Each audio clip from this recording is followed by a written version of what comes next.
பட்டு வணிகத்தில் நல்லி குழுமம் நூற்றாண்டை நெருங்கும் சிறப்பு பெற்றது. பட்டு வணிகத்தின் பிதாமகன் திரு நல்லி குப்புசாமி செட்டி அவர்கள் காஞ்சிபுரத்தில் 1940ஆம் ஆண்டு பிறந்த திரு நல்லி குப்புசாமி செட்டி மிக சிறிய வயதில் தந்தையின் மறைவுக்கு பிறகு வணிகத்தில் ஈடுபட்டார்.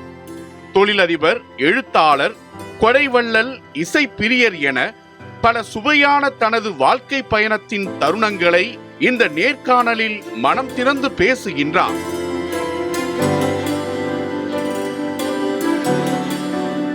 மிக இளம் வயது முதல் தந்தையிடமிருந்து தான் கற்றுக்கொண்ட வணிக அறிவுதான் இன்றைய வணிக வளர்ச்சிக்கு காரணம் என கூறுகிறார்.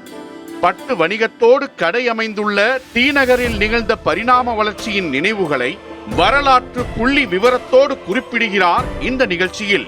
இந்த ஆண்டு பத்மபூஷன் விருது பெறும் பெருமிதம் தன்னுடைய ஊழியர்களுக்கும் தன்னை உருவாக்கிய மானசீக குருமார்களுக்கும் சேரும் என தன்னடக்கத்தோடு குறிப்பிடுகிறார்.